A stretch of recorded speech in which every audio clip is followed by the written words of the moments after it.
আসসালামু আলাইকুম বন্ধুরা, আশা করি আপনারা সবাই ভালো আছেন। বিশ্ব রাজনীতির সবচেয়ে বড় প্রশ্ন, কিভাবে চীনের একটি গোপন ক্রুজ মিসাইল প্রযুক্তি ইরানের হাতে পৌঁছালো। চীনের CZ-10 একটি দূরপাল্লার ল্যান্ড অ্যাটাক ক্রুজ মিসাইল। এর উন্নয়ন শুরু হয় 1990 এর দশকে। মূল লক্ষ্য ছিল মার্কিন টমাহক এর মতো মিসাইল তৈরি করা। অনেক বিশ্লেষকের মতে চীন ইউক্রেন থেকে পাওয়া পুরানো KH-55 প্রযুক্তি ব্যবহার করে CZ-10 তৈরি করেছে। এটি চীনের PL রকেট ফোর্সের অন্যতম শক্তিশালী অস্ত্র হয়ে ওঠে।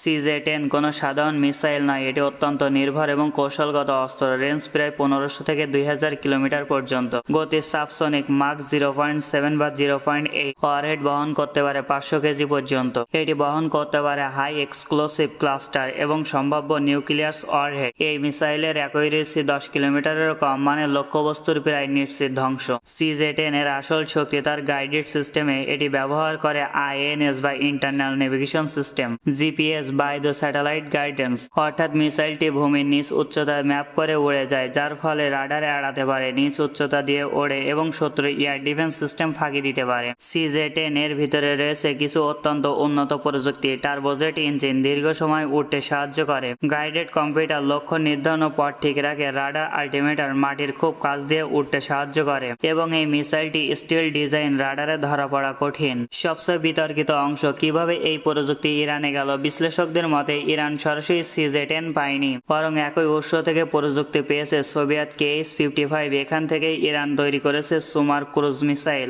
ইরানের সুমার দেখতে অনেকটাই CZ-10 এর মতো। রেঞ্জ 2000 কিলোমিটার আনুমানিক। গতি সাবসনিক। ডিজাইন KH-55 ভিত্তিক। আজকের বিশ্বের যুদ্ধ শুধু অস্ত্রেরই নয়, প্রযুক্তির যুদ্ধ। চীনের CZ-10 এবং ইরানের সুমার, এই দুই মিসাইল দেখিয়ে দেয় প্রযুক্তি ছড়িয়ে পড়লে পুরো অঞ্চলের শক্তির ভারসাম্য বদলে যায়। যুক্তরাষ্ট্র দীর্ঘদিন ধরেই চেষ্টা করছে ইরানকে সামরিকভাবে বিচ্ছিন্ন রাখতে। বিশেষ করে মধ্যপ্রাচ্যে উত্তেজনা বাড়ার সময় ডোনাল্ড ট্রাম্প চীনের বিরুদ্ধে অভিযোগ করেন তারা ইরানের সাথে গোপন সামরিক সহযোগিতা করছে এবং সতর্ক করেন এই সহযোগিতা বন্ধ না করলে কঠোর ব্যবস্থা নেওয়া হবে। কিন্তু বাস্তবে চীন সবসময় সরাসরি অস্বীকার করেছে। কিন্তু মার্কিন যুদ্ধবিমানের জন্য নতুন আতঙ্ক। চীনের তৈরি ইরানের অত্যাধুনিক ম্যানপার্টেবল আকাশ প্রতিরক্ষা ব্যবস্থা পৌঁছে গিয়েছে অথবা ইরানের হাতে পৌঁছানোর পথে, এমন খবরই নিশ্চিত করছে অনেক আন্তর্জাতিক গণমাধ্যম। ম্যানপার্ট এয়ার ডিফেন্স সিস্টেম, এটি এমন একটি মিসাইল যা একজন সৈন্য কাঁধে নিয়ে ছুটতে পারে। লো ফ্লাইং এয়ারক্রাফট ধ্বংস করতে পারে। Helicopter, drone, fighter jet target করতে পারে। সহজে লুকানো যায়।